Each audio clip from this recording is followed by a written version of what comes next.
Welcome to Agri Joy Farms. As usual, we are on the farm, and I want to share a few things with you concerning pineapple farming. Some people have been contacting me online on Facebook, and they are asking some questions. There's somebody who asks about decrowning. How do we do decrowning? Please don't say that I'm not replying. There are some of the questions that when people ask, I want to put them together and then produce a video that will be able to answer their questions. And then there are some questions also, like we're talking about decrowning. Decrowning is like destroying that crown so that it doesn't begin to receive nutrients from the pineapple and then make the pineapple size to be small.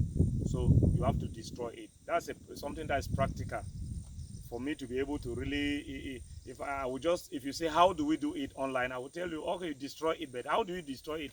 At what age or size of the pineapple do you have to decrown and things like that? Those are things that you have to consider. So the questions are not just theoretical question that you can just answer simply.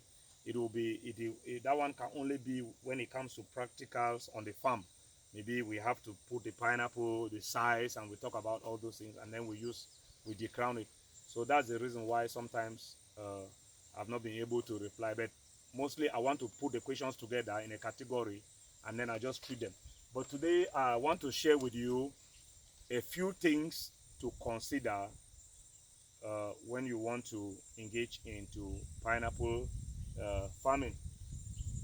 In addition to what I've been always talking about concerning suckers, that you have to consider the quality of suckers that you want to begin with.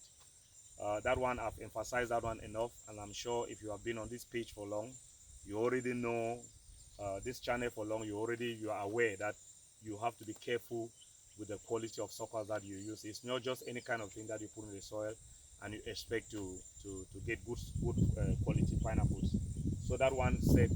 Another thing you have to consider is the labor, the availability of labor. You know, pineapple farming, just like other aspects of our agriculture, is in phases. So the planting phase, weed treatment phase, the mulching, and fertilizer application, and so on. So some phases may require little labor. Then other phases will require more labor, like mulching. You need to have labor there. So it's good to consider whether you have the labor, so that you don't go and plant mulch and then the mulching you don't have people to do the mulching and so on. So it will not be good, and then you can get frustrated when you don't have the workers, especially now in this our own zone where we are. It's not easy to have people to come and work on the farm. It's not so easy. We are in a time of crisis. This war has come, and boys used to be very much available, but they are no longer really there. So we find a lot of difficulties with labor. So you have to consider labor, very important. And another thing you have to consider is the means of transportation. That's a serious consideration. Pineapples, they have a lot of weight. It's not like corn maize that you can dry on the farm and then carry dry maize and things. Pineapple, they have weight. Pineapple, 1 kilo, 1 point something, 2 kilos, and so on. A pineapple. So if you have to remove pineapples, let's say like for 400,000, you have to get something to carry. And when they get ripe, their shelf life is not long. So they cannot be on the farm for too long. They will get bad. So you have to consider the issue of getting a means of transportation. So the quantity of pineapple that you plant should be relative to your available means of transportation. Because if you don't have transportation, you plant much, you can get frustrated. Because when they get ripe and then you are looking for a driver, a vehicle to come and carry, and so on. And sometimes the vehicles will not be available at the time that you need them. So consider that one, because pineapples are heavy. Yeah, they really have weight. So you consider that if you have with us on the farm here, we have our Toyota Hilux truck. That one is helping us a lot. when we want to go to the market, we just come. We may go several times, but it's still okay for us. So consider that one. And then another thing, the third thing you have to consider is the market also. So do a survey of your market. Where are you going to be supplying the pineapples when they get ripe? Because once that one must be done first.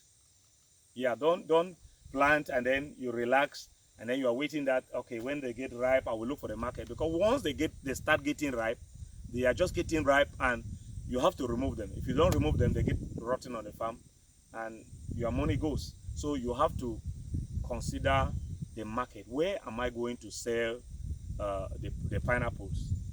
How far is it from the farm? And things like that. So consider them.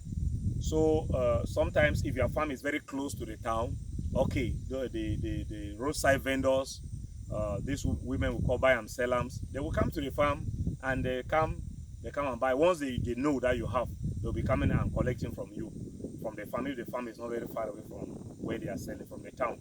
But if you are far, then you must make a means to take the pineapples to them. So you go and do, you have to try to make a survey of the market and be sure that the market is available and is ready, so that once they start getting ripe, you can push them.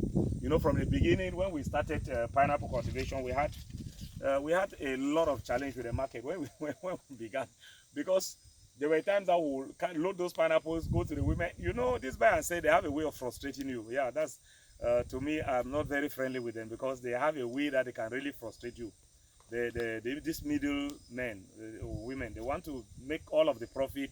And sometimes I used to ask them that, when you buy like this, do you intend that we remain on the farm or we leave the farm? So they can really frustrate you, especially when they realize that you are still new and so on. So you bring those pineapples, they will just be making as if they don't want to buy, and the things are getting ripe. They know that you are getting frustrated, so you end up maybe just giving like that. So that's the kind of frustration that we had from the very beginning.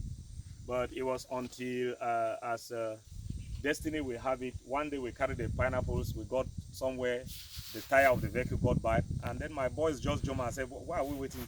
What are we waiting for? We cannot wait for the vehicle the tire to be changed. Let's just start selling. So they began just standing by the roadside, and as the vehicles were coming, they were selling the pineapples. Then that was a strategy that we just began to use, because it was very successful. We finished the pineapples, and the next day we went and harvested, came and stood at the same point, and before long they were all finished. So, and that's how we have been selling. So we are selling directly to the consumer. So we successfully eliminated the middlemen. So if you have that kind of a strategy, if it's possible, it's good. Even if you have pineapples, if you have cultivated a lot of pineapples, you can decide to give some to those women, but you can also make a way that you carry them to the center of the town or wherever, and you have your workers sell directly to consumers. In that way, everything will be very all right. So those are the few things I thought we could share together. As usual on Agric Joy Farms, we want to, inspire you to get into agriculture, to get into farming, so that you enjoy the cash and enjoy the fun. Bye bye.